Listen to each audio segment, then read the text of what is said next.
are trying to understand the concepts of the book of Exodus in light of what was going on in Egypt. We're trying to understand what it is for us and how we can relate to it in our day.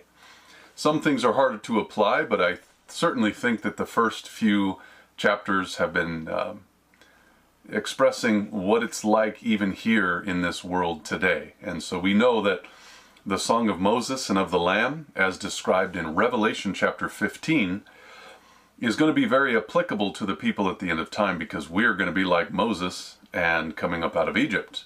And the Lamb is going to lead us just like the 144,000 in Revelation 14. So anyways, we can see a good connection there as we try to relate with the Bible in our day. Anyways, we've just prayed together. We've heard some special songs, and we are now going to share together a little bit more in light of what the Bible is saying in Exodus chapter 6. The Lord said unto Moses, Now shalt thou see with your own eyes what I will do to Pharaoh. For with a strong hand, notice that phrase, strong hand, it comes up here twice. With a strong hand shall he let them go. Now that's not with Pharaoh's strong hand. Don't get wrong. No, that's not Pharaoh. With God's strong hand shall Pharaoh let you go. So God is now explaining that he's going to have a very, very, how would you say, he's going to make it difficult for Pharaoh. And with a strong hand shall he drive them out of his land. Okay. So notice it says in verse 2, God spoke unto Moses and said unto him, I am the Lord. Now what does this word mean? This word Yahweh, okay? And it is the self-existent and eternal one. The Lord, that's how it's translated in the Bible. It's actually translated another way, but it's not mentioned here in the Strong's Concordance. But this is 3068, it's Yahweh if you're interested. And I think you will be, because we're going to see in the next verse here. I appeared to Abraham, unto Isaac and Jacob by the name of God Almighty. Now this right here is El. This is not Elohim. We have El here, and Almighty is Shaddai. So you have El Shaddai. Whoops, triple click there. We have El Shaddai, okay? And so I appeared to Abraham, Isaac, and Jacob by the name of El Shaddai. But by the name of Jehovah I was not known to them. Now what does this mean? Well, it seems to me that it's not a statement. I've read several commentaries on this, and I don't think it's a statement. I think it's a question. Now, I've appeared to Abraham, Isaac, and Jacob by the name of El Shaddai. Now, this word but, by the name, so this word name is the only one in the Hebrew, and so this whole phrase here has been added to try to understand what it means when he's saying name and Jehovah here. Well, I would suggest, and I'm not trying to change the Bible, I'm just saying I'm trying to understand it because of what you'll see in just a second. But I think it's yet or and by the name Jehovah was I not known to them? Question mark. So because what you see is this word Jehovah here, it's not anything new. This is not a new phrase, it's not a new word. In fact, if I triple click it, you're going to see that it's the same exact word as what he used in the previous verse of chapter 2. It's Yahweh. And if you right click and search that word, I'm going to search for the keyword, you're going to see it comes up in Genesis, Genesis 2, Genesis 2, Genesis 2, 2, 2, 2, 2, 2, 2, 2, 3, 3, 3, 3, 3, 3, 3, 3, 4, 4, 4. So you're going to see that this name Yahweh is used all throughout the Bible. In fact, I didn't notice, but I want to see how many times it was actually used. 6,200 or 526 times. So that name is not a hidden name. It's not something that God tried to hide from his people. So it's not as though God is saying, listen, they've never known me by my name, Yahweh. And this Jehovah here actually is Yahweh. It's the same exact word as this one here. And even some of the commentaries that I read, like Jameson, Fawcett, and Brown, or Matthew Henry, etc., I was trying to go back and listen and learn a little bit, because Sister White says not too much about this here. And I appeared unto Abraham, Isaac, and Jacob by the name of God Almighty. Yet, or and, by the name of Jehovah was I not known to them? Didn't I expose myself to them already? And so this concept here with changing the word from here to here, from Lord to Jehovah. I don't understand what the purpose was. Maybe you know, maybe you're intelligent in all the name history and all that stuff. I'm not aware, but it seems to me that it would be better a question rather than a statement, because God has already revealed himself as Yahweh. So that's the comment that I'd like to make on that anyways, but I just think it should be a question here with one additional change here, not but, or it could even be but. But by the name of Jehovah was I not known unto them, but actually changes the concept, like here's one thing but, which means it's another concept. That's why I'm saying it would be better as and or yet. And so anyways, verse 4, I have also established my covenant with them. But wait a minute, they didn't even know who you were, if this is a statement. But he had established his covenant with them, with who? With Abraham, Isaac, and Jacob. And it was by the name of Yahweh that he did it. And so that's why I think it's better a question rather than a statement. So, I am Yahweh. I appeared unto Abraham, Isaac, and Jacob by the name of El Shaddai, and by the name of Yahweh was I not known to them? I have established my covenant with them to give them the land of Canaan, the land of their pilgrimage, wherein they were strangers. So if that was a statement, like, listen, they didn't know me by Jehovah, but I made it a covenant with them. Wait a minute. How did they make a good agreement with you if they didn't know who you were? Well, I appeared to them as El Shaddai. But that's not fair because they didn't know you as Jehovah. So what is God trying to hide himself? Is he trying to only reveal to you a little bit and then make a covenant with you so that he can surprise you later as a different person or as somebody you didn't fully understand or know? Well, kind of in a sense, except I think God has expressed himself in every way he can for everybody. He's not just trying to, give you a little bit of who he is, and then later in the covenant, after you've already been married, if you will, you've already committed your life to this person, then all of a sudden he's going to reveal himself like, oh, you didn't know, but here I am. And you're like, whoa, I didn't realize. Some people might not like that. Abraham, Isaac, and Jacob, perhaps. I don't know that I would like that. And, if my wife was somebody who she really wasn't, but she was feigning to be this woman who I thought she was, and then later when we got married, she's like, oh, by the way, guess what? I'd be like, whoa, what's going on here?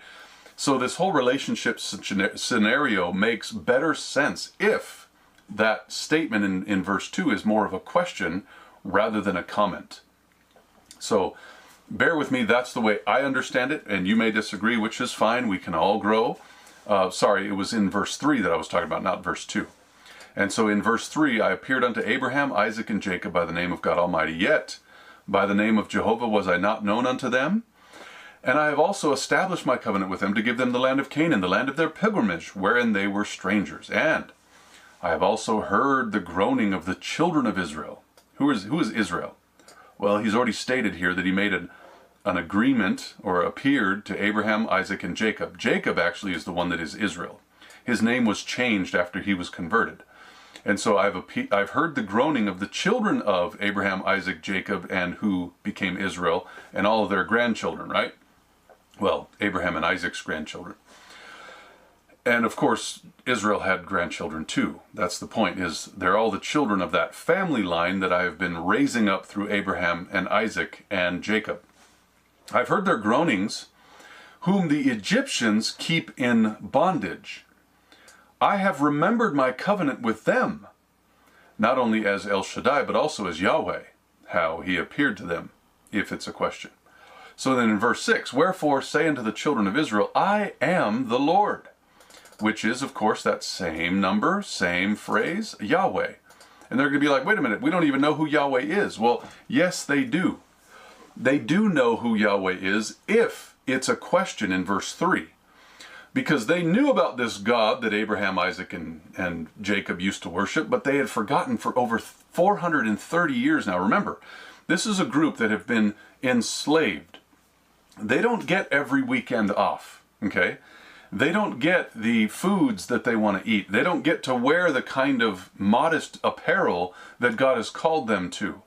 They don't have those rights. They are slaves. And they are mistreated. They are beaten. You can see in the previous chapters of this book, Exodus.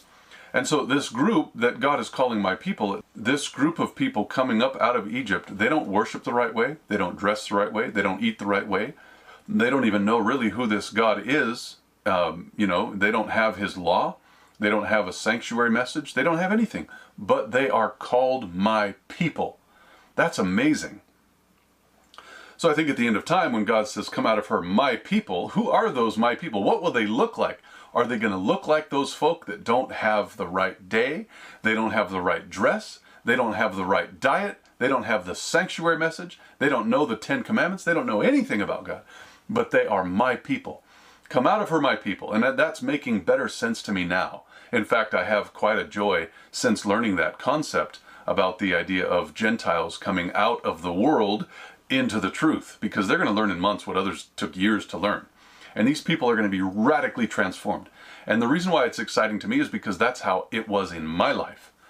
I know some of you have had a conversion experience of like becoming a Christian over the years, and you've grown into your Christian experience to where you are here now, but you're not what you used to be. You used to be like younger and not quite as seasoned as a Christian, but you've been growing, and that's good. For me, I was a Christian as a child, a young child. Remember, I started smoking at 7 and drinking at 9, and so my experience as a worldling went very quickly at a young age, but downhill quickly, that is. Anyways, I was a Christian as a young person, and then at 19, my life was radically changed, and I became a Christian in a very short time. In fact, at the end of 1 week, with just trying to figure out getting away from drugs and music and cursing and all that stuff, just 1 week, and is when I started reading the Bible at the end of that 1 week. And my life was totally different. I dressed differently, I spoke differently, I ate differently, I drank differently, I didn't listen to the same music, I wanted to go to church, I wanted to read the Bible. All of that happened in within days. And so it just seems to me, and I've been going on this path for 25 years now, you know what I'm saying? And it's been a rocky road, but for the most part, it has been uphill, and I'm thankful for that. Praise God. Anyways, I'm relaying my own experience because I think that at the end of time, there's going to be those my people that looked like me. Drugs, drinking, long hair, bad attitude, like everything was not Christian. And within a very short time, I was willing to serve the Lord. I wanted to be educated for God. I wanted to tell people about the second coming. I wanted to know my Bible. I wanted to share. I was memorizing the Word, you know what I'm saying? Reading books and trying to understand. That's the kind of people that I'm looking for. And so I'm really excited about the gospel going to the Gentiles. And that's actually what I've been preparing to do. That is why we're going through the books of the Bible, verse by verse, so that instead of just going through topics all the time, trying to figure out what topics, we're trying to figure out what does the Bible say. And so if what I've been able to do with the Lord in the study and the preparation and the preaching and the editing and the distribution, if God gives me the ability to be a voice for the Gentiles, praise Him 1,000 times, okay? I'm excited about it. Anyways, that's what my people looks like here. And so when it's talking about the children of Israel, say to them, I am the Lord, and I will bring you out from under the burdens of the Egyptians, because you are my people. And you don't look like, you're coming from an Adventist home necessarily. You look like you're coming from an Egyptian home, but you're still my people. And I will bring you out from under the burdens of the Egyptians, and I will rid you out of their bondage. What do you mean? What do you mean? Well, you're slaves. You are subject to their will. But I want you to be subject to my will, because you are my people. And I will redeem you with a stretched out arm with great judgments. Okay? Now this stretched out arm, we're going to come back to this. We're going to look at it. In fact, I'm going to highlight it here just so I can remember where it's at. But it's in verse 6. This stretched out arm is quite interesting. In fact, you're going to see in verse, where was it now? In verse 1, this strong hand, and how it says it again, strong hand. It's synonymous almost, it seems. I haven't done total thorough study on it, but I've read through all the verses where the Bible's talking about this concept of having a stretched out arm. And the strong hand seems to go with it in several of the verses. So we're going to look at that later, because this chapter is actually quite short, because some of it's dealing with just the genealogies. And I don't know how much I want to get into that today. So I will take you to me for a people, and I will be to you a God. Wait a minute.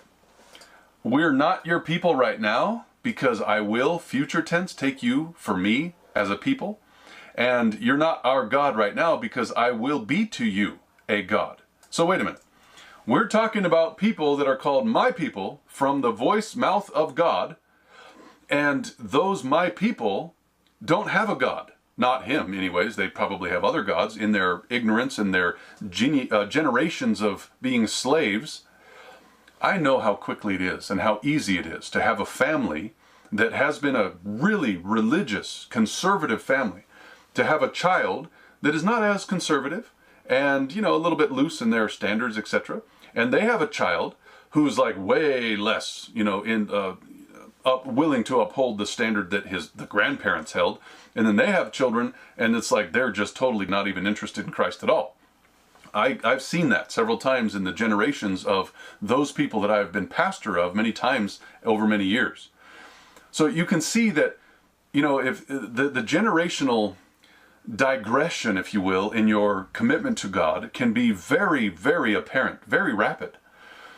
And so as you're a slave in Egypt for 430 years, you can see that there's generations that have gone by.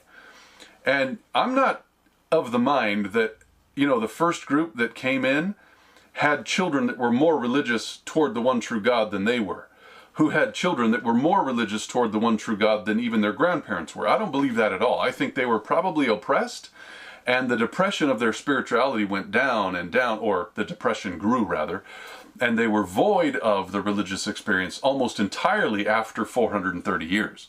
So I'm of a mind that the Egyptians were pretty heathen as far as you can tell. As far as I can tell. That's why they had so many troubles in the wilderness of Egypt to begin with. They had Egypt in their hearts. Yes, God called them out of Egypt, but he also wanted Egypt to be called out of them. And that's the part that it was harder to do. Sure, he could take a people and move them away from the location, but how to get the location out of their hearts was very difficult. So, we're dealing with these Gentiles here. We're dealing with these heathen. We're dealing with Egyptians that were in slavery for a long time.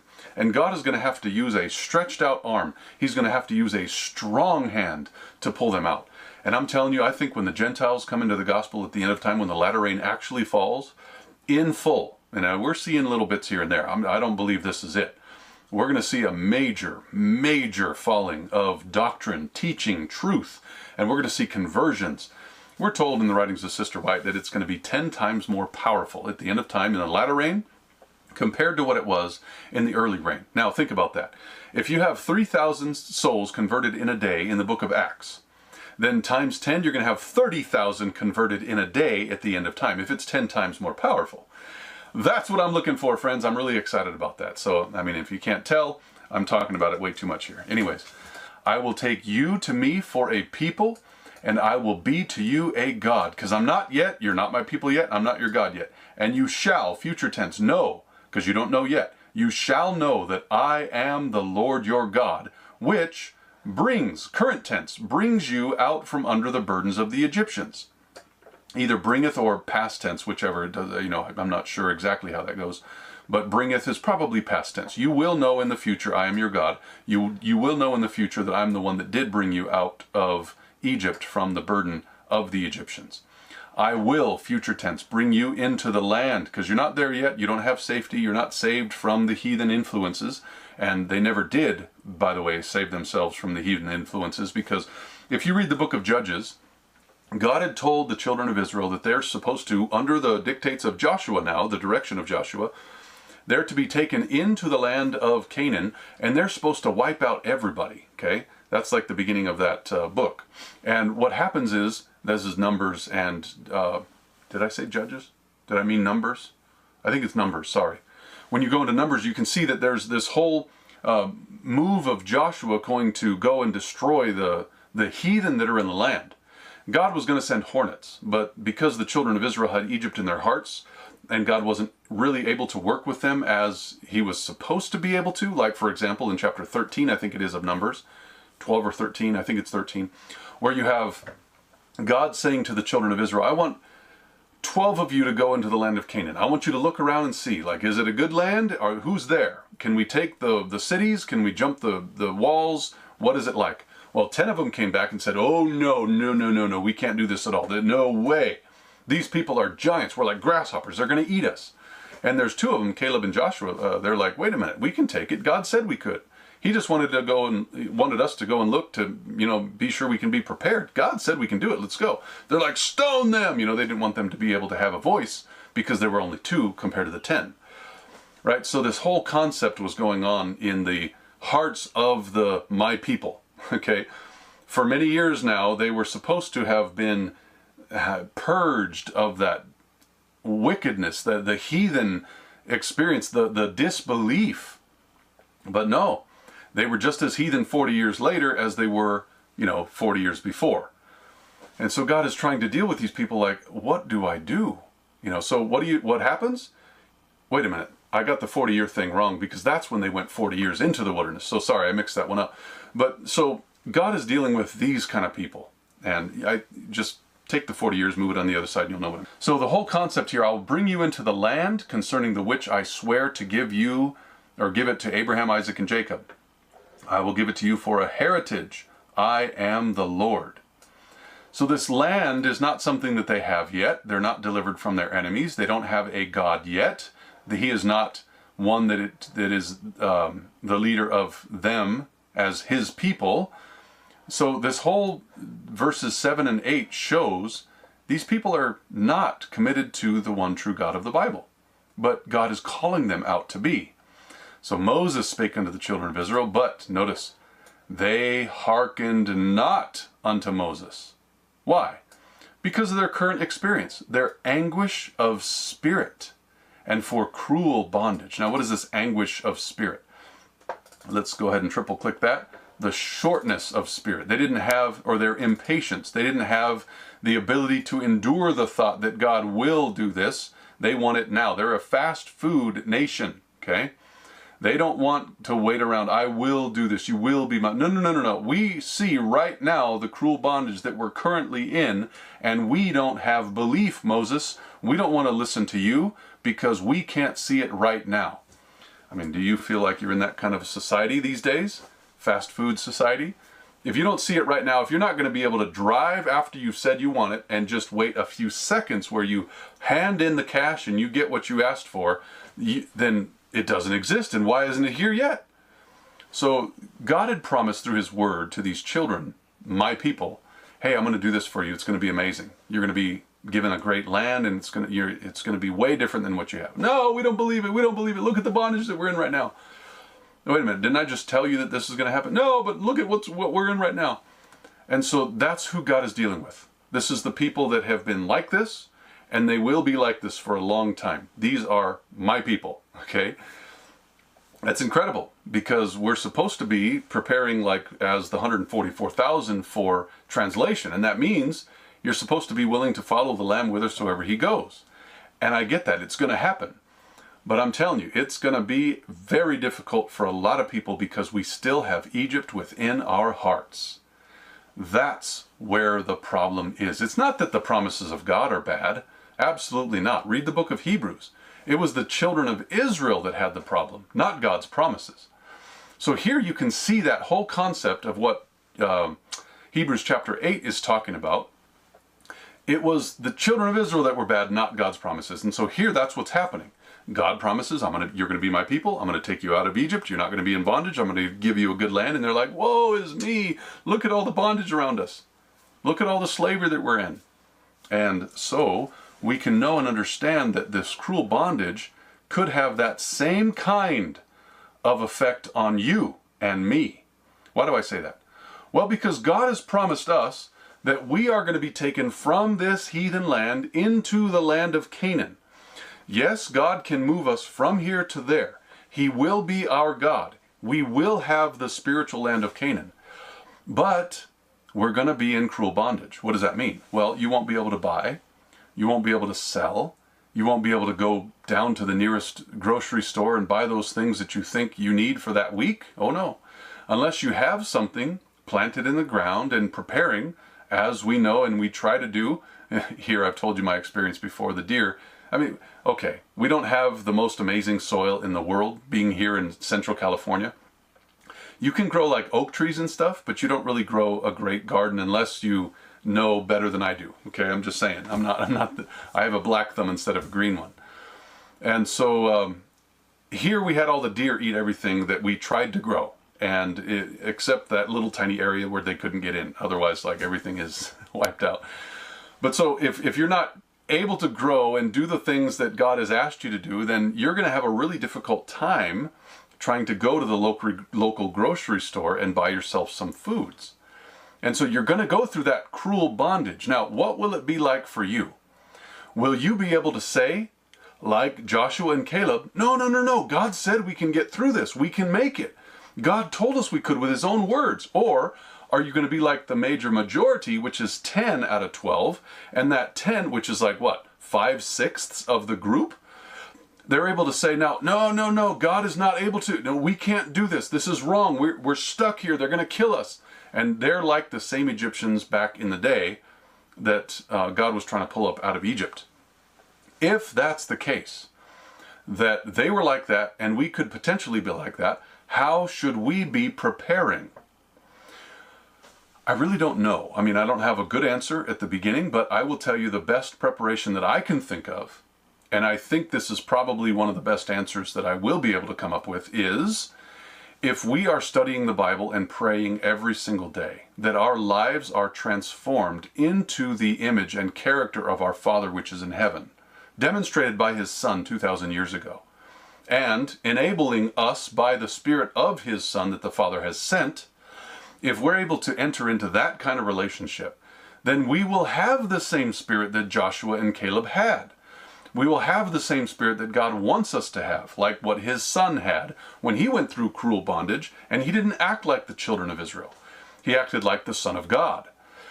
And if we have that same kind of experience, we too, instead of being the Grinch or being somebody who is complaining all the time and being somebody who is going to end up destroyed in the 40 years of the wilderness experience, if we're going to be like some of those that actually make it through the cruel bondage and that time of trouble, then we're going to have Christ in you, the hope of glory.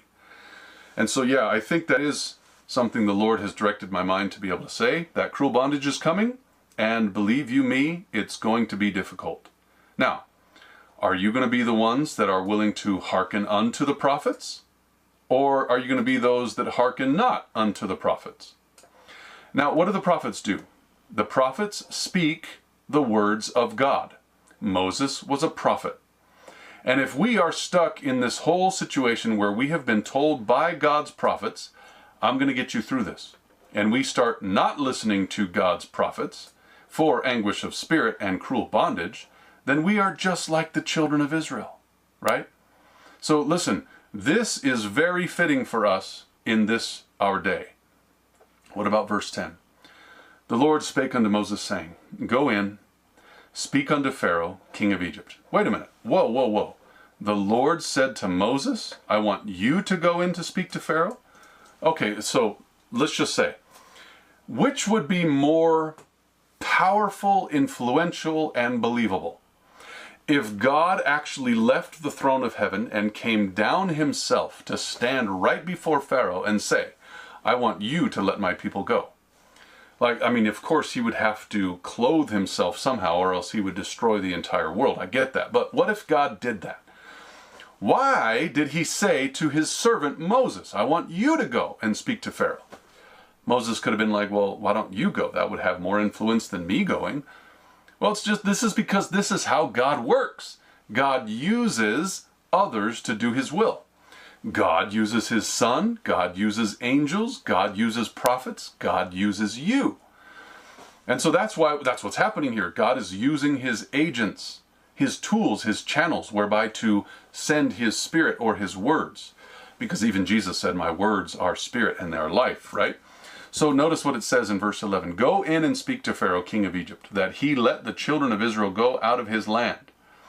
Wait a minute, we've already read this several times. Haven't we heard this phrase already several times? And you're going to hear it more because there's 10 times where Moses asks Pharaoh again and again and again, let his people go. Or let my people go, because Moses was speaking on behalf of God. So Moses spake before the Lord, saying, well, behold, the children of Israel have not hearkened unto me.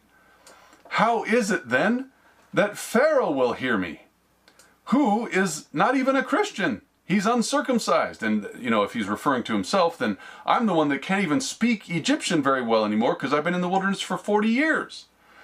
And so Moses is speaking to the Lord, kind of like what I was just saying now, like, why don't you go?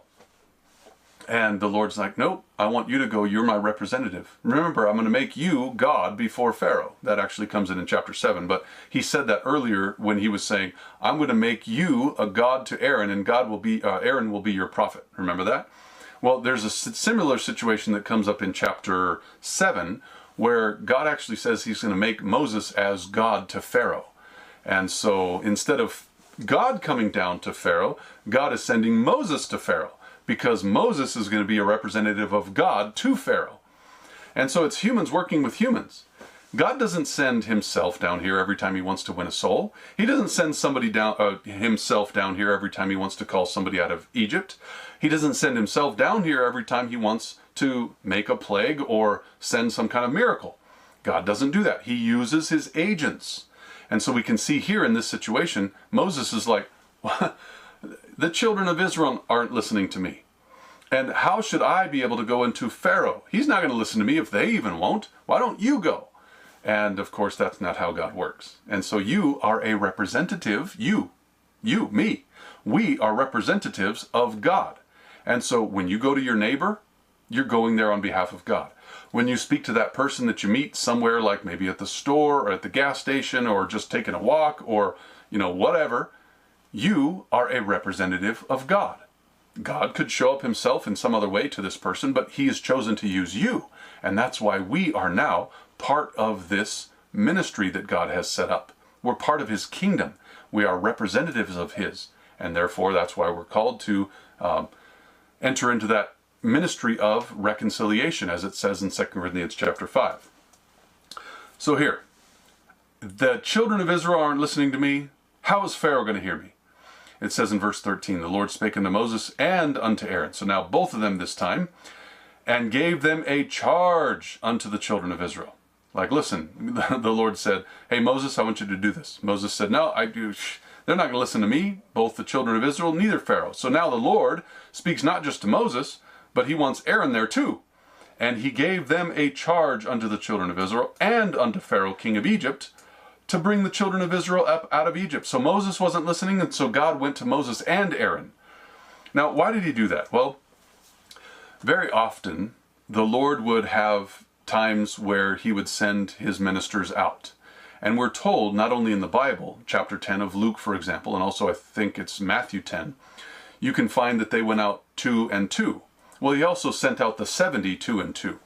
So Christ worked people by twos very often. Why is it? Well, you can see right here. Moses didn't feel like he was worthy enough because they didn't even listen to him. Why should I continue doing ministry if they won't listen to me?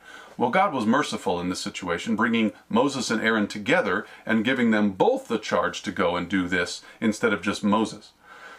So now Moses has a companion. They can lick each other's wounds, if you will. They can encourage one another as they're walking along the way, like, man, I'm telling you, this is tough. Oh, I know, I feel it.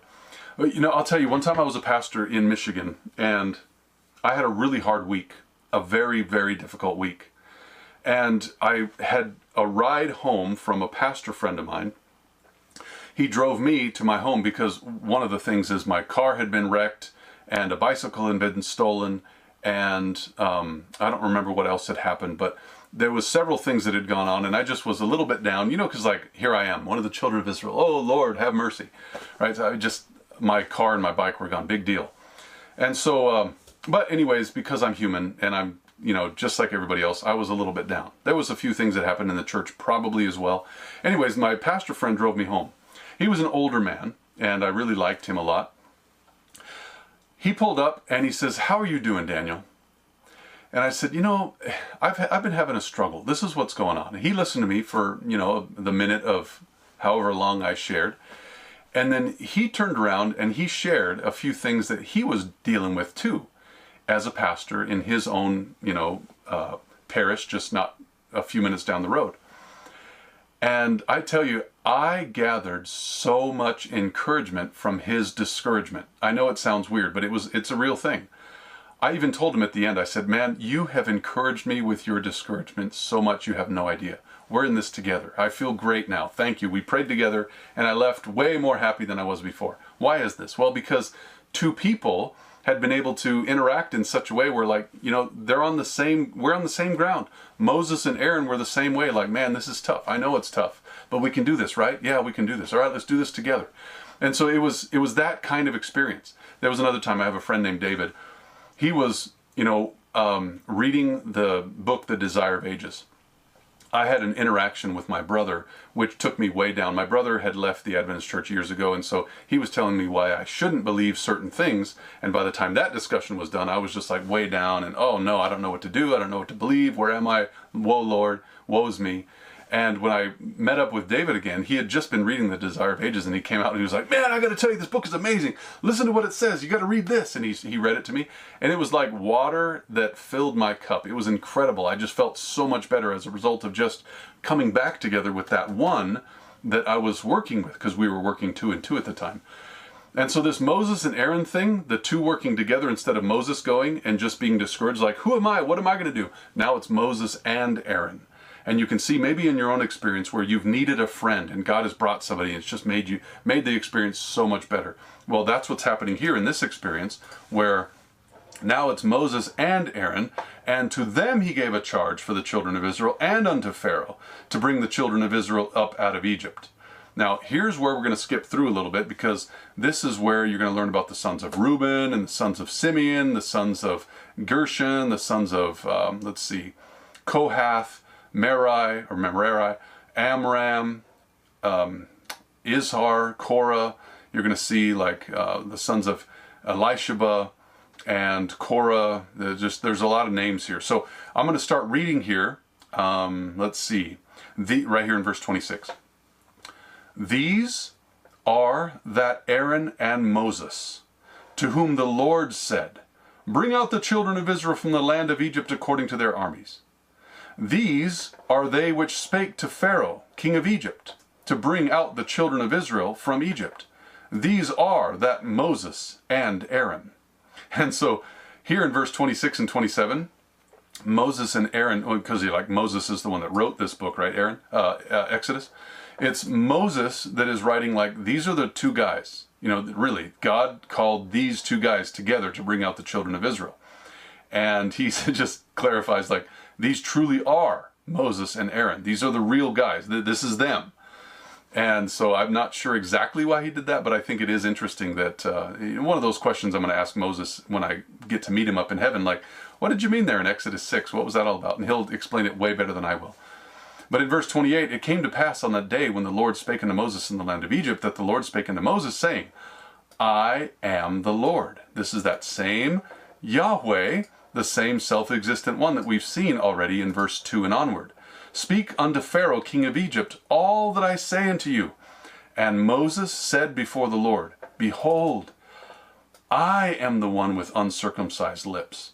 And how shall Pharaoh hearken unto me? Now, how is it going to be? How is this going to happen? Well, remember, I told you before, there's something that goes on in verse 6. Watch this. We're going to scroll up to the very top again, and we're going to look at this phrase, stretched out arm. I'm going to right click and search for that phrase, and we're going to see that 14 different times, let's see, it comes up, and we're going to read some of these, if not all of them. Now, this is the one we're talking about now. This is the very first time that phrase happens in the Bible, stretched out arm. The next time is in Deuteronomy. It says, by a mighty hand. Remember that strong hand that we talked about in verse 1 of Exodus 6? By a mighty hand and by a stretched out arm. What did they do? Well, he did the works in Egypt before their eyes. So a stretched out arm is very, very clear that it's connected with Egypt in the book of Deuteronomy. Well, same thing here. With a stretched out arm, this is chapter 5 with the 10 Commandments, that this is when God brought them up out of the land of Egypt, right? So this stretched out arm is a very similar thought, and by the way, this mighty hand or strong hand. Now then in Deuteronomy 7, it talks about, you saw the signs, the wonders, the mighty hand. There's that phrase that comes along with stretched out arm. When? When it was that they were being taken up out of the land of Egypt. This is the same context. Deuteronomy 9, they are thy people and your inheritance, which you brought out by your strong hand. Remember that phrase, it's a little different here, mighty power, and by your stretched out arm. Now we know that this is when they were brought out of Egypt. And then chapter 11 of Deuteronomy, let's see. I speak not with your children which have not known and which have not seen the chastisement of the Lord your God, his greatness. When did he do that? With his mighty hand and his stretched out arm. Well, when you're talking about the children that don't know that God, it's the children of the next generation that don't know the God that they didn't see with their own eyes when the Lord brought out his people with that mighty hand and strong arm. So this again is talking about the Egyptian experience. They shall hear of your great name and of your, there it is, strong hand, and of your stretched out arm when he shall come and pray toward this house. Now this is, I believe, Solomon's prayer, and the strong hand and the stretched out arm, that's what they're going to hear about. Well, what are they going to hear about? Well, they're going to hear about God taking his people up out of Egypt by his strong hand and his stretched out arm when they come and pray to this house. Now, when they come and pray to that house, they're not going to just be there to pray to the house. They're actually going to be in different meetings. They're coming together to his house for like the 7 times different throughout the year, 3 of which are mandatory for them to come, which is, you can find that in Deuteronomy 16:16, I believe it is. Let me just make sure that that's true. Yep, 3 times a year. I'm going to share it now with you. 3 times a year shall all the males appear before the Lord God in the place which I shall choose. In that case, 1 Kings 8, it was Jerusalem, where Solomon had built that temple. In the Feast of Unleavened Bread, the Feast of Weeks, which is, 50 days or almost 50 days later, and then the Feast of Tabernacles, which is in the fall, because these are in the spring. So then you have the fall festivals, and they shall not come empty. So 3 times a year, they're supposed to come. And so when they come and pray toward this house, they're not just going to pray and then leave. They're going to hear messages, and they're going to hear about his strong hand and his stretched out arm. You get the picture there? So now verse, 2 Kings 17, the Lord who brought you up out of the land of Egypt with great power and stretched out arm. This great power is kind of like the strong hand. And then in 2 Chronicles, let's see, moreover, concerning the stranger, which is not of your people Israel, but is come from a far country for thy great name's sake, and thy mighty hand and thy stretched out arm, if they come and pray in this house. So it's the same thing. So if a stranger comes, which is from a far country, and they come to pray in this house, they're going to learn in the different times that they come together to that house, and they will learn about his mighty hand and stretched out arm, probably in the services that they will hold. With a strong hand and with a stretched out arm, for his mercy endures forever. Now this is, I don't think, directly talking about Egypt. I'd have to go back to check for sure in the context. But you can see that a lot of the time so far, out of the 14, you have God referring to, through his prophets, the time where he took the people up out of Egypt with a great power or strong hand and stretched out arm. Now in this case, God made the heavens and the earth by that great power and stretched out arm. There's nothing too hard for God. And then again, Egypt here is the signs, the wonders, with a strong hand and a stretched out arm. As I live, saith the Lord, surely with a mighty hand and with a stretched out arm, with fury he poured out, and he will rule over you. And then the final one, I will bring you out from your people, and I will gather you out of the countries wherein you were scattered. What countries? Kind of like Egypt? Well, yeah, the countries that you're scattered, with a what? A mighty hand and a stretched out arm, and with fury poured out. And so here you can see that what's happening is God is saying already in the previous sections of Exodus chapter 6, with a strong hand, with a mighty arm, or a stretched out arm, I'm going to bring you up and this people out of Egypt. Well, he hasn't done it yet. And so he gives that word to Moses. Moses brings it to the children of Israel. They don't listen to him because of the anguish of spirit and their certain circumstances that they're in. Well, Moses goes and complains to God, like, God, they're not listening to me. How is Pharaoh going to listen to me? And so God's like, all right, I'll give you Aaron. So now you and Aaron go together. You can work this out, and God is going to do great things. I am going to do great things. And Moses is still like, God, I'm of uncircumcised lips. How are they going to hear me? God has already explained that with a strong hand and a stretched out arm, he will make this happen. Moses doesn't fully understand what that means yet. He doesn't fully know what the strong hand and the stretched out arm means. Well, you could say to Pharaoh, don't make him tell you 10 times. There's 10 plagues that are coming, and the last is the worst. So Moses is still trying to understand what God is calling him to know and understand. This is the leadership, okay? This is the leadership of my people. Moses has been 40 years in the wilderness before he came in to this point where he's going to be calling the children of Israel up out of Egypt. 40 years he has been instructed by the priest of Midian, which is his father-in-law. He's already married the father-in-law's daughter. I mean, there's a real connection there. They know each other. They've interacted. He's been at his house. He helped the daughters with the well and all that stuff, all that history. 40 years later, he still doesn't know this God that has revealed himself in the flaming fire that does not consume the bush. He's already spoken directly through his angel of the Lord. And there's been this experience with Moses for some time now. He still does not know the power that God has. And that's why Moses is complaining. And this is the my people that God is calling up out of Egypt. And that's the my people that God is calling out of Babylon at the end of time. I think we're going to have some real struggles dealing with some of these people that are coming up in, from the Gentiles into the gospel. But they're going to learn quickly, in months, what it took others years to learn. I'm looking forward to this. I want to see conversions and transformations and God doing great things through, people that all they got to be is willing and willing to be transformed, willing to be used. My people.